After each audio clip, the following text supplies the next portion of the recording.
This is Eddie Hearn, Matchroom Boxing. You are watching Sporting Icons. You don't need to be anywhere else. Right, so Tyson Fury, the Gypsy King, the WBC and Ring Magazine heavyweight champion of the world. Of course, he would be defending those crowns against Deontay Wilder for a third time on October the 9th. And hopefully Tyson Fury does a number on him once again.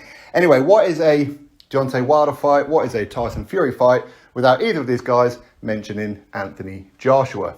It just wouldn't happen now, would it? Anyway, Tyson Fury, he spoke about Anthony Joshua and said this. Anthony Joshua has been filtered, media trained. I don't need to change. He's had to change his image. So I'd almost call that fake, a character. Sometimes he comes out of his shell and shows the real him, and he gets in big bother for it. AJ couldn't smoke a cigarette. Never mind smoke the Gypsy King. I will absolutely annihilate that bodybuilder. That's why Eddie Hearn has been steering around me for the past 10 years. That's Tyson Fury's statement where he spoke to the overlap. Link in the description box. Now, we can start off pretty much where Tyson Fury finished off, if you like, or where he says that Eddie Hearn has been steering around him for the past 10 years. Well, I mean, Joshua, he's only been a professional for 8 years, so it hasn't been 10 years. But, you know what, maybe we're splitting hairs. But has he been avoiding him? So are you saying that since Anthony Joshua turned debut, you've been trying to fight him? That doesn't make too much sense. It really doesn't. And again, let's not forget that for 2.5, nearly 3 years of those 8 years, Tyson Fury wasn't fighting. Okay, he was off doing his other things. Now, as far as him steering around him, well, Tyson Fury has never once sent a contract, an offer to Anthony Joshua. It's never happened.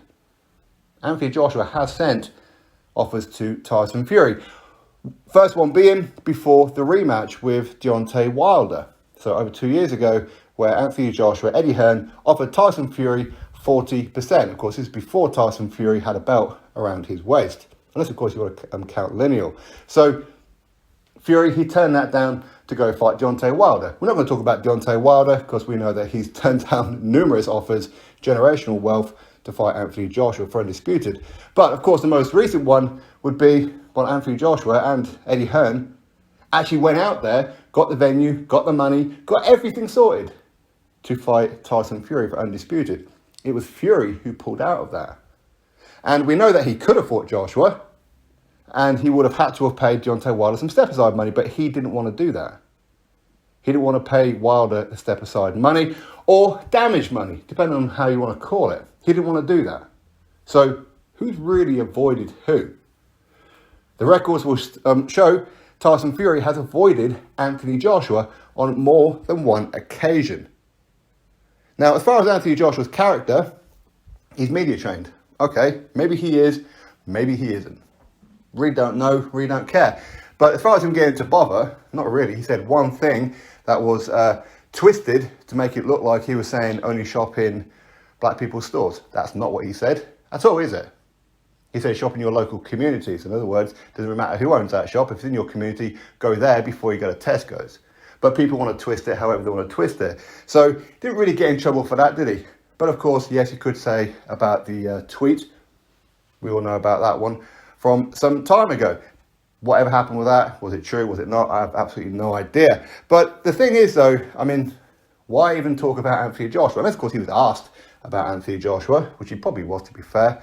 But when it comes down to who's wanting the fight and who doesn't, look at the two guys who are fighting each other, Fury and Wilder. What's one thing that they both have in common?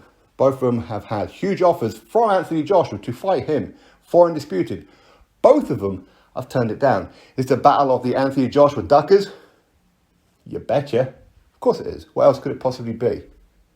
But of course, if you're a Fury fanatic, you won't be able to see the forest for the trees. You won't be able to. Just embroiled in the I Love Tyson Fury fan club. That's all it is. But the truth is, he turned down numerous offers. But of course, he can say these kind of things because he has a section of his fan base. Not all of them, of course not.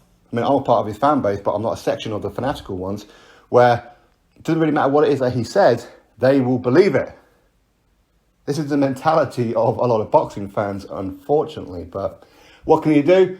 Fanboys will be fanboys. And not one of them probably even met Tyson Fury. I had a proper conversation with him. Maybe had a selfie at some point, who knows. Anyway, what can you do? That's Tyson Fury. As I said, hopefully he goes out there and absolutely decimates Deontay Wilder. Hopefully he does. then hopefully Anthony Joshua, of course that fight will be for it, absolutely destroys or at least beats Alexander Usyk. So both of these guys still hold the belts. And let's see if Tyson Fury is going to avoid him yet again. Call him a bodybuilder all you like, but he's offering you so much money and has offered you so much money, yet he's so easy that you keep turning it down.